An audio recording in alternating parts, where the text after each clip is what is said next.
이사야서 1장 10절에서 20절의 말씀입니다. 구약성경 968쪽에 있습니다. 이사야서 1장 10절에서 20절의 말씀입니다. 이것은 하나님의 말씀입니다. 이제 하나님의 말씀을 듣겠습니다. 너희 소돔의 관원들아, 여호와의 말씀을 들을지어다. 너희 고모라의 백성아, 우리 하나님의 법에 귀를 기울일지어다. 여호와께서 말씀하시되 너희의 무수한 재물이 내게 무엇이 유익하뇨? 나는 순양의 번제와 살진 짐승의 기름에 배불렀고 나는 수송아지나 어린 양이나 순염소의 피를 기뻐하지 아니하노라. 너희가 내 앞에 보이려 오니 이것을 누가 네게 요구하였느냐? 내 마당만 밟을 뿐이니라.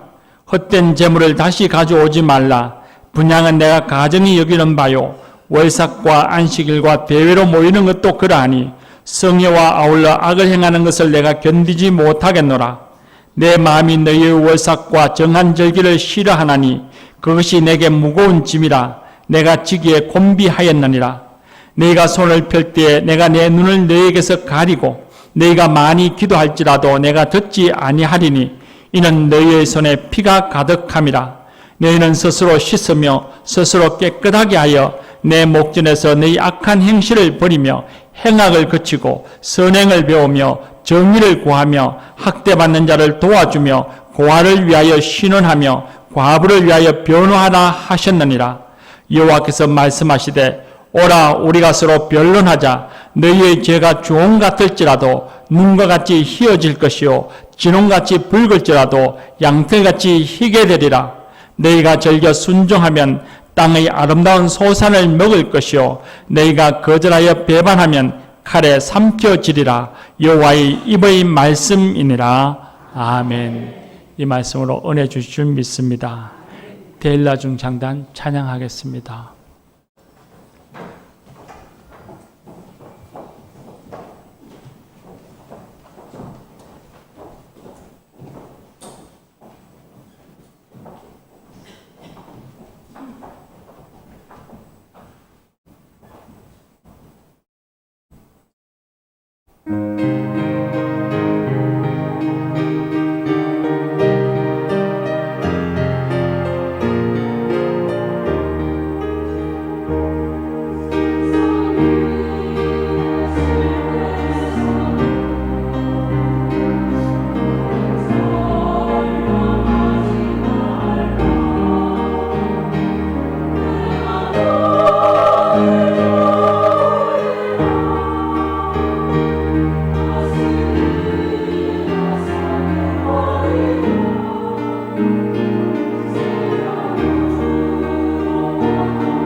하나님이 우리를 도우실 줄 믿습니다. 귀한 찬양 감사합니다. 할렐루야. 여러분들도 그러시겠지만 우리 부모님들을 생각하면 부모님들과의 관계에 잊혀지지 않는 기억 한두 가지는 꼭 갖고 계실 것입니다. 저도 역시 고인이 되신 아버님을 기억하는 중에 잊혀지지 않는 것이 하나 있습니다.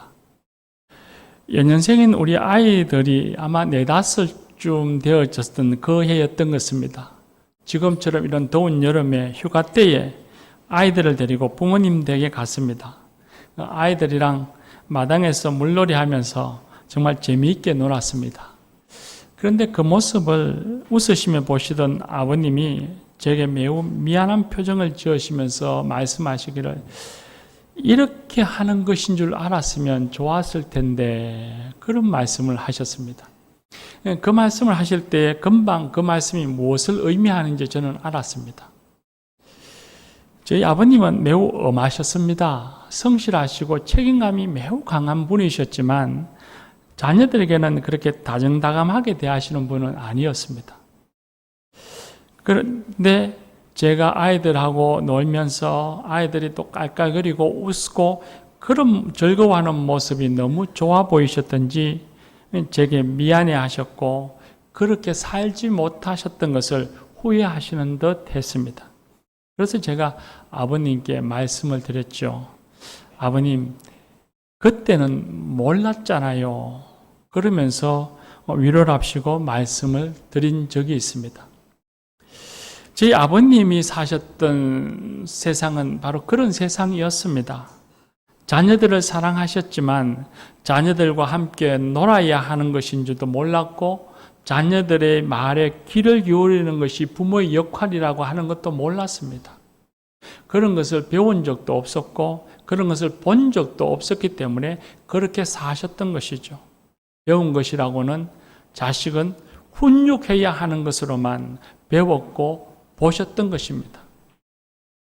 그래서 그렇게 살아와셨고 또 이후에는 그렇게 사는 것이 부족한 것이었다는 것을 나중에 자녀들이 자라고 손자들이 자라는 것을 보시면서 아시게 된 것이죠.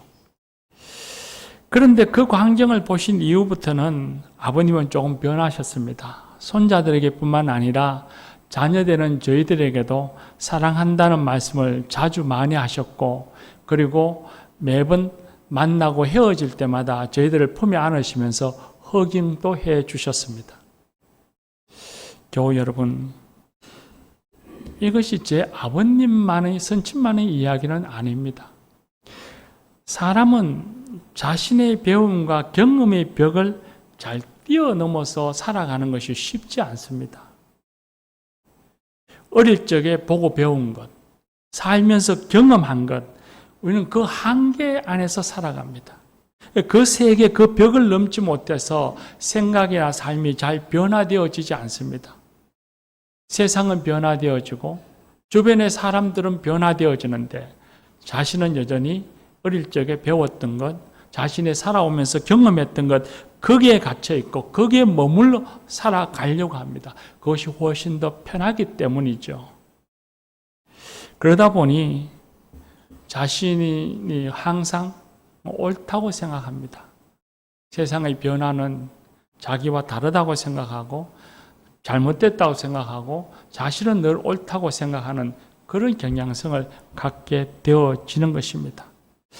그러다가 외부로부터 정보와 영향이 탁 들어오면 그때서 비로소 자신의 한계와 부족함을 알게 되어지고 그리고 변화되어지고 성장해져 갑니다. 그거 역시도 대단한 것이죠. 자신의 한계를 느끼고 변화되어지고 성장해지려고 노력하는 것만 해도 대단히 훌륭한 사람입니다. 대체로 사람들은 외부로부터 영향력이나 정보, 사람을 통해서든지 책을 통해서든지 제일 나쁜 경우는 사건, 사고를 통해서죠. 자기에게 주어지는 사건, 사고를 통해서 자기의 한계와 부족함을 느꼈지만 자기의 경험과 다르다는 이유로 또 넘어서기가 힘들다는 이유로 아예 그 자체를 외면해 버립니다. 회피해버리기도 하고 혹은 모르는 체 하면서 살아가는 경우도 참 많습니다. 그런데 자기의 부족함이 느껴졌을 때에 그걸 고쳐보려고 하고 변화되어 보려고 노력하는 것만 해도 대단히 훌륭한 사람이라 할 수 있을 것입니다. 그렇게 변화되어지고 성장하기 위해서는 우리는 그래서 나와 다른 생각을 가진 사람들의 말에 귀를 좀 많이 기울여야 합니다. 또 동시에 또 나와 다른 분야의 책도 읽으려고 노력도 해야 하고요. 그런데 요즘 우리가 사는 세상에는 컴퓨터를 틀면 알고리즘이라고 하는 프로그램이 돌아갑니다. 우리가 인터넷에서 유튜브를 보거나 혹은 인터넷에서 우리가 필요한 것을 검색을 하게 되면 그렇게 내가 검색하고 본 것에 대해서 내가 선호하는 것만 먼저 보여주고 알려주고 지시해 주려고 하는 그런 프로그램이 돌아가는 것이죠. 그러다 보면 거기에 매이게 되면 매번 같이 내가 인터넷을 틀 때마다 내가 솔깃한 얘기, 내가 선호하는 이야기, 선호하는 것만 내가 볼 수 있도록 만들어줍니다. 굉장히 편하긴 합니다. 이것저것 찾지 않아도 내가 좋아하는 것이 눈에 속속 들어오니까 편하긴 하죠. 그런데 거기에 갇혀 살면, 그 알고리즘이라고 하는 프로그램 속에 갇혀 있으면 나는 더 넓은 세상으로 나아갈 수가 없습니다. 넓은 세상으로 나아가는데 방해물이 되고 장애가 되기도 쉽습니다. 그래서 우리는 유튜브를 봐야 한다면 안 볼 수는 없겠죠. 또 인터넷을 사용 안 할 수는 없잖아요. 휴대폰을 보면 다 인터넷이 검색되어지는 세상이니까. 근데 그럴 때에 우리는 좀 자신과 다른 생각을 가진 사람들의 이야기, 나와 다른 것을 추구하는 사람들의 이야기에도 좀 귀를 기울이고 보아야 합니다. 그래야 다른 사람을 잘 이해할 수 있고 오늘의 세상을 좀 더 잘 이해할 수 있는 마음과 귀가 열려집니다. 또 그렇게 될 때에 내 마음과 생각이 훨씬 더 지금보다 넓어지는 넉넉한 삶을 살아갈 수 있게 될 것입니다. 오늘 우리가 읽은 말씀은 이사야 선지자를 통해서 남유다에게 주시는 하나님의 말씀입니다. 당시에 이 근동 지역에는 아수르라고 하는 나라가 패권자가 되어서 북이스라엘을 공격해서 멸망시켰습니다. 유다로 봤을 때는 형제 국가가 멸해진 겁니다. 그리고 그 아수르가 거기에 멈추지 아니하고 남유다를 침공해 들어와서 위협하고 도륙하는 그런 시기였습니다. 이런 여러 번의 아수르의 침략으로 인해서 남유다의 국토는 만신창이가 되었고 백성들의 생존은 물론 생계가 어려운 그런 시기였습니다. 그런데 오늘 우리가 읽은 성경 말씀에 보면 이런 어려운 시기에도 유다 백성들은 하나님께 대한 제사, 예배지요. 예배 드리는 일에 최선을 다하고 충실히 했다는 것을 알 수 있습니다. 월삭과 안식일은 물론 대회로 모이고 성회로 절기로 하나님이 정해주시고 지켜야 한다는 그 날이 되면 어기지 아니하고 반드시 성전에 나가서 하나님께 제사 드렸습니다. 예배 드렸습니다. 예배 드릴 때마다 빈손으로 가지도 않았습니다. 오늘 성경 말씀에 보면 무수한 제물, 순양의 번제, 살진 짐승의 기름, 수송아지나 어린 양이나 염소의 제물을 가지고서 하나님께 예배 드렸습니다. 나라의 국력이 쇠약해지고 적의 침략으로 백성들 한 사람 한 사람의 살림살이가 매우 척박한 어려운 가운데서도 이 유다 백성들은 하나님께 예배 드리는 일에 최선을 다했다는 겁니다. 월삭이든 절기든 안식일이든 빼놓지 않고 드릴 때마다 예물을 힘껏 드렸습니다. 생계가 어려울 때에 하나님께 나아가서 제사를 드리고 예배 드리면서 제물을 바치는 것이 쉽지 않았을 것입니다. 이 일은 그들이 얼마나 예배에 대해서 열심히 있었는가, 열정이 있었는가 하는 것을 알 수 있습니다. 누가 그걸 시켜서 되는 일도 아니었을 것이고 누가 정해 나왔다 해서 되는 일도 아니었을 것입니다. 오직 그들에게 예배에 대한 열심이 있었기 때문에 가능했던 일입니다. 유다 백성은 예배와 모임에 열심을 내던 그런 사람들이었습니다. 그런데 유다 백성들의 이러한 열심에도 불구하고 오늘 성경 말씀에 나오는 하나님의 평가를 우리가 보면 매우 당혹스럽게 합니다. 하나님께서 유다 백성들을 향해서 말 부르시기를 소돔의 관원과 고모라의 백성들이요 그렇게 부르십니다. 소돔과 고모라는 죄악으로 심판을 받아서 멸망받은 대표적인 도시입니다. 열심히 정성을 다해서 제사드리고 온갖 절기를 지키는 유다 백성들을 향해서 하나님이 기뻐하시면서 사랑하는 내 백성아 라고 부르시는 것이 아니라 이 소돔과 고모라 같은 사람들아 라고 부르시는 겁니다. 그렇게 그들이 멸망받아야 할 백성들이라고 책망하십니다. 그리고는 하시는 말씀이 너희의 무수한 재물이 내게 무엇이 유익하냐? 너희가 성전에 와서 땅만 밟을 뿐이다.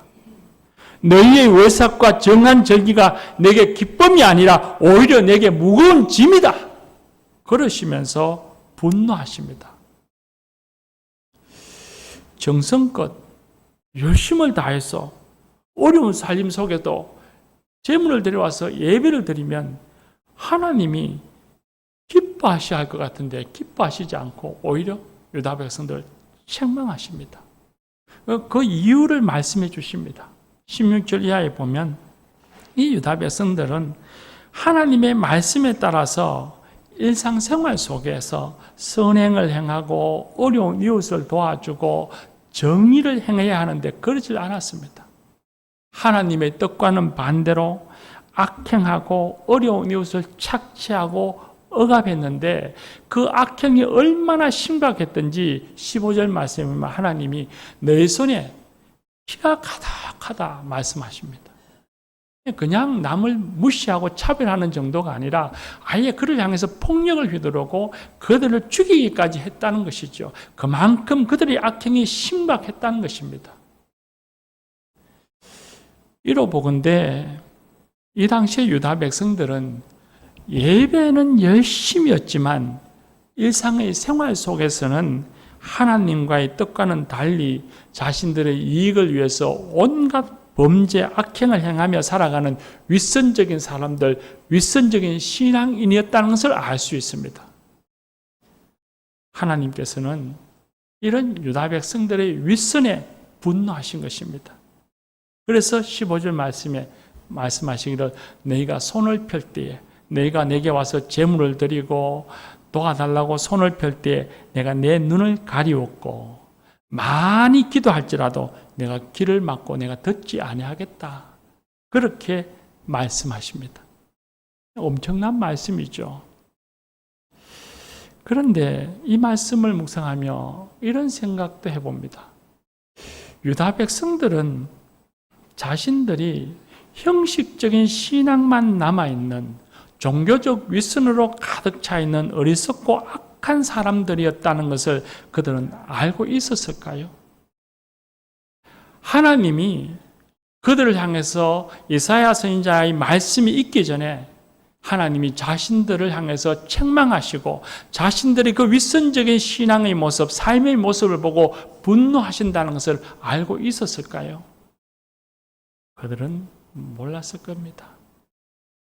그들은 자신들의 실상, 지금 윗선적인 삶을 살아가고 있고 그 윗선적인 모습을 보고 하나님이 책망하시고 분노하시고 있다는 것을 그들은 알지 못하고 그들은 스스로 생각하기를 우리는 열심히 신앙생활하고 있어. 우리는 잘하고 있어. 하나님이 기뻐하실 거야. 내가 어려운 속에서도 얼마나 하나님께 제물을 드리는데 나는 잘하고 있어. 우리는 잘하고 있어. 잘 될 거야. 아마 그렇게 살았을 것입니다. 실상은 그들의 병든 신앙이 계속해서 그 병은 깊이 골마져 가고 있고 그 병은 점점점 퍼져가는데도 불구하고 그들 스스로는 잘 되고 있다고, 잘하고 있다고 생각하며 살았을 것입니다. 교우 여러분, 이 말씀을 생각하며 우리 자신을 봅니다. 우리는 잘하고 있습니까? 우리는 지금 바른 길로 가고 있습니까? 우리 스스로를 객관적으로 한번 생각해 보면 우리는 언제나 진실하고 언제나 거짓됨이 없고 언제나 잘못된 길로 가지 않는 사람들이다. 그렇게 말할 수 있는 사람이 있을까요?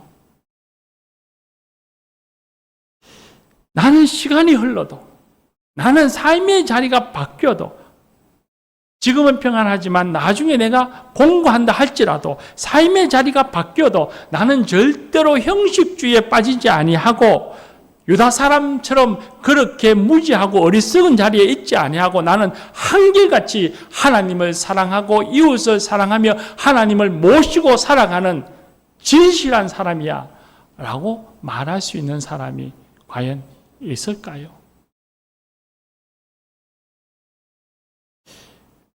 지금은 그렇게 살아가고 있을지 모르지만 앞으로도 나는 그렇게 살아갈 겁니다. 나는 그런 사람입니다. 그렇게 말할 수 있는 사람은 아무도 없을 겁니다. 우리도 연약한 사람이라서 시간이 지나면 처음 예수님을 만나고 예배 드릴 때 그 감격과 감동은 차츰차츰 희미해지고 사라져가고 그리고 매너니즘, 곧 형식주의, 또 습관주의 그런 것에 빠져서 윗선적인 신앙의 모습을 우리는 예배를 드리는 사람으로서 예배자로서 그런 모습을 가지기도 합니다. 예배뿐만이 아닙니다. 기도는 어떻습니까? 늘 드렸던 기도를 늘 하고 있지만 어느 순간에는 기도의 모양은 있으나 기도의 능력은 사라져버린 그런 성도의 모습을 가지기도 합니다. 전도는 어떻습니까? 늘 전도하고 있지만 그래서 전도하는 나는 대단한 사람이고 전도하지 않는 저 사람들은 잘못된 사람이야 그렇게 말하지만 정작 전도하는 그 심령 속에 있어야 할 생명사랑, 사람 사랑의 마음은 잊어버리고 있지는 않습니까? 우린 그러면서도 그렇게 잘못되고 순전함이 잊어져 가고 있는데도 불구하고 나는 열심을 다하고 있어. 나는 잘하고 있어. 하나님이 기뻐하실 거야. 그러면서 신앙생활 하고 있습니다. 교우들과 가족과 직장 동료들과의 관계는 어떻습니까? 충고와 권면이라는 말로서 배려하지 않는 말, 비난의 말을 던져서 오히려 그들에게 상처를 주고 있으면서도 상처받은 그들을 외면하고 아랑곳 없이 나는 잘하고 있어. 나는 내 책임을 다 했어. 라고 그렇게 살아가고 있습니다. 우리 역시도 유다 백성들처럼 처음 마음은 순수했을지 모르지만 시간이 지남이나 삶의 자리가 바뀌어지면 형식만 남거나 잘못된 행동과 판단을 하기 쉬운 존재들입니다. 자신의 이익과 교만에 젖어서 잘못인 줄 모르고 그냥 그게 잘된 것인 줄 알고 그저 지나쳐 가기도 합니다. 이것이 모든 사람이 가진 연약함이고 한계입니다. 아이, 목사님, 나는 그렇지 않습니다. 나는 언제나 옳고 나는 언제나 한결같습니다. 그러면서 자신은 틀린 적도 없고 틀리지도 않았고 앞으로도 틀리지 않을 것이라고 장담하는 사람이 있다면 그는 매우 교만한 사람입니다. 교우 여러분, 그런 것이 우리의 모습이라면 그럼 누가 우리가 잘못되었다는 것을 가르쳐주고 누가 우리를 바른 길로 인도해 줄 수 있을까요? 우리가 늘 잘못된 길로 하나님의 분노와 책망 가운데 머물러 있을 수는 없지 않습니까? 누가 나를 가르쳐주고 누가 나를 인도할 수 있겠습니까? 말씀을 전하면서 제 선친의 이야기를 했지만 우리 안에서는 그걸 만들어갈 힘이 없습니다. 외부에서 영향력이 와야 되고 외부에서부터 정보가 내게 들어와야만 합니다. 그것도 부족한 사람들에 의해서가 아니라 온전한 이로부터 우리에게 영향이 왔을 때에 우리는 비로소 바른 길, 참된 길로 걸어갈 수 있게 됩니다. 오늘 우리가 읽은 말씀 속에 보면 자신들은 열심히 있다고 하나 형식만 남아있는 이 유다 백성들에게 하나님께서 해결책을 하나 제시해 줍니다. 잘못된 길, 그릇된 길을 가면서도 깨닫지 못하고 있는 이 유다 백성들에게 하나님이 하나의 해결책을 제시해 주시는데 18절 말씀 우리가 너무 잘 아는 말씀입니다. 오라, 우리가 서로 변론하자 말씀합니다. 변론하다는 이 히브리어 단어를 약하라고 합니다. 이 약하라고 하는 뜻은 판단하다, 책망하다 하는 뜻이지만 그 단어의 속내에는 따져보자, 논쟁하자 그런 뜻이 있습니다. 하나님께서 자신들의 잘못, 부족함을 알지 못하는 유대 백성들에게 말씀하십니다. 내게로 와라. 내게로 와서 너희들이 지금 어떤 처지에 있는지, 지금 제대로 된 길을 가고 있는지 나와 한번 따져보자, 말해보자, 대화해보자. 그렇게 말씀하십니다. 그렇게 대화해보면 너희들이 지금 얼마나 잘못된 길로 가고 있는지 알 것이고 너희들의 실수가 무엇인지 깨달아 알게 될 것이니 내게로 와서 나와 한번 대화해보자. 나와 한번 따져서 말해보자. 하나님이 유다 백성들을 초청하십니다. 하나님이 굳이 형식만 남아있는 이 죄 많은 유다 백성들에게 와서 나와 변론하자 하시면서 하나님의 그 귀한 시간과 하나님의 귀한 열정을 이 유다 백성들에게 소비하려고 하십니다. 왜 굳이 그 죄 많은 인간들에게 그렇게 하실까? 하나님이 이 하나님의 백성들이 잘못된 길로 걸어가는 그 백성들이 다시 돌아오기를 원하시기 때문입니다. 그들이 회복되기를 원하시기 때문입니다.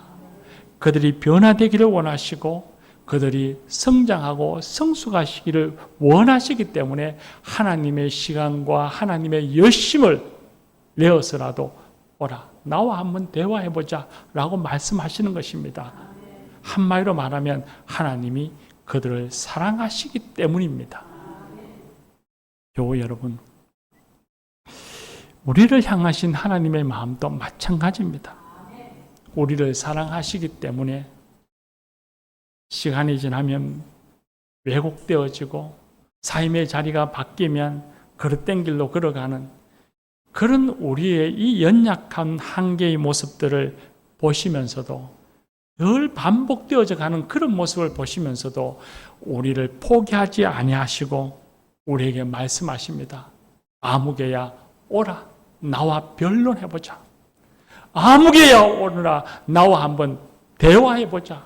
한번 나와 말을 나누어보자 라고 말씀하십니다. 너의 모든 것, 너가 갖고 있는 생각, 너의 마음, 너의 행동, 그걸 다 내 앞에 펼쳐놓고 나와 한번 심층 토론해보자. 그렇게 말씀하십니다. 그리하면 너희 죄가 주홍 같을지라도 눈과 같이 희게 되고 진홍같이 붉을지라도 양털같이 되리라 말씀하십니다. 이 말씀은 하나님의 약속입니다. 하나님께 와서 하나님과 대화하기만 하면 하나님께서 우리의 한계, 우리의 잘못, 우리의 부족함을 알게 해주시고 변화시켜 주시고 새롭게 주신다는 것입니다. 구약 성경에 보면 많은 인물들 가운데 야곱을 잘 아실 겁니다. 야곱은 야망이 꽤 큰 사람이었습니다. 그는 얼마나 야망이 컸던지 아버지를 속이기도 하고 형 에서의 약점을 잡고서는 장자권을 얻어가기도 합니다. 사랑하는 나엘을 아내로 얻기 위해서 외삼촌 나반의 집에서 20년을 종처럼 일을 했습니다. 대단히 열심을 가진 사람입니다. 아마 이 정도 열심을 가진 사람을 현대에서도 찾기가 쉽지 않을 겁니다. 그런데 그는 그렇게 열심히 살면서 자기 인생이 잘못된 길로 걸어가고 있다는 것은 생각지 못했습니다. 그런데 위기가 찾아와서 야본 강가에서 하나님을 만나고 하나님과 실험하면서 비로소 자신은 열심은 있으나 잘못된 길로 걸어왔다는 것을 깨닫습니다. 그리고 그는 이전보다는 보다 더 진실한 하나님의 사람으로 변화되어지고 성장된 삶을 살았습니다. 바울 사도는 신약 성경에서 대표적인 하나님의 사람이죠. 그 바울 사도는 예수님을 만나기 전에 교회와 성도들을 박해했습니다. 얼마나 거기에 앞장섰든지 성도들을 죽이는 일에, 한 사람의 생명을 죽이는 일에 그 자리에 정인이 되기도 했습니다. 그는 스스로 자기 자신을 소개하고 말하기를 율법에 대단한 열심을 가진 사람이라 누구도 나만한 열심을 가진 사람이 있다 할 수 없다 할 정도로 그런 열심을 가진 사람입니다. 그 열심 속에서 그는 자신이 잘못된 길로 걸어가고 있는지를 몰랐습니다. 자기는 잘하고 있다고 생각했습니다. 자신의 열심을 하나님이 기뻐하신다고 생각했습니다. 그런데 다메섹 도상에서 부활의 예수님을 만났습니다.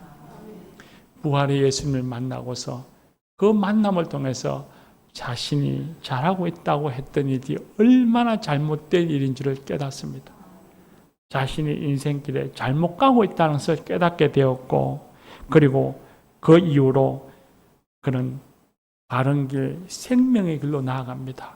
하나님이 그를 변화시켜 주셨고, 그를 새롭게 해주셨고, 그를 통해서 하나님의 역사를 이루어 가셨습니다. 그런데 반면에 우리가 오늘 읽은 성경 말씀의 또 하나의 주인공이라 할 수 있는 이 유다 백성들은 끝끝내 하나님의 초청을 거절합니다. 우린 잘하고 있고 우리는 안전할 것이다. 그렇게 스스로 아니하면서 하나님의 초청을 거절했고 결국엔 나라가 멸망하는 아픔, 채찍을 당해야 했습니다.